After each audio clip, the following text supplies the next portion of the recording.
ये कहानी एक सत्य घटना पर आधारित है। शिवकांत जी लगभग 2 सालों के बाद अपने गांव आए हुए थे। रात के खाने के बाद वो अपनी मोटरसाइकिल लेकर खेत में पानी लगाने चले गए। कुएं से पानी की मोटर चालू करके वो अपने खेतों को देख रहे थे। तभी उनके कानों में एक जानी पहचानी आवाज आई, बेटे शिवकांत, कैसे हो तुम? उन्होंने पीछे मुड़कर देखा तो सामने गन्नू काका खड़े थे। गन्नू काका शिवकांत के खेत से 3 किलोमीटर दूर शमशान घाट पर पहरा देने का काम करते थे। शिवकांत ने सवाल किया, काका आपको कैसे पता चला कि मैं आया हूँ? उन्होंने इस सवाल का जवाब तो नहीं दिया, पर बात को काटते हुए मदद मांगी और बोले, बेटा मेरे घुटनों में दर्द है, क्या तुम मुझे शमशान के नज़दीक छोड़ सकते हो? शिवकांत उन्हें मना नहीं कर पाए। फिर दोनों मोटरसाइकिल पर बैठ गए।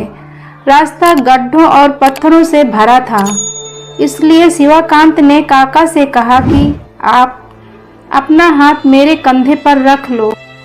वैसे भी आपकी पीठ में दर्द रहता है, आप ठीक से बैठ नहीं पाते। शिवकांत के कहने पर काका ने उनके कंधे पर हाथ रखा। उस समय शिवकांत को कुछ अलग ही महसूस हुआ था। उनका हाथ कुछ ज्यादा ही ठंडा था, पर उन्होंने काका से कुछ नहीं पूछा।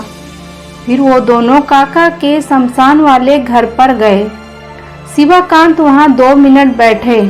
काका बोले, मैं 2 साल हो गए तुम्हारी राह देख रहा हूँ और तुम आज मिल रहे हो। शिवकांत ने पूछा, आपको कुछ मदद चाहिए क्या काका? वो बोले, नहीं बेटा, ऐसा कुछ नहीं है, बस तुझे देखने की इच्छा थी। उसके बाद शिवकांत सुबह आऊँगा कहकर अपने घर लौट आए।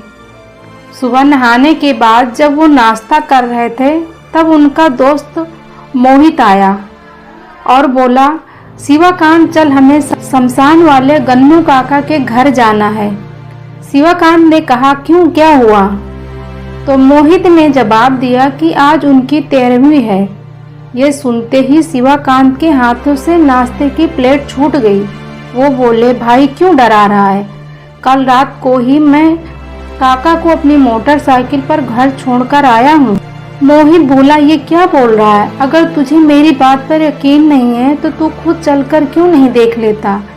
आज गन्नू काका को मरे हुए 13 दिन हो गए हैं। उसी शमशान के घर में ही उन्होंने अपना दम तोड़ा था। शिवकांत को दोस्त की बात पर यकीन नहीं था, इसलिए उन्होंने माँ से जाकर पूछा तो माँ ने भी वही जवाब दिया।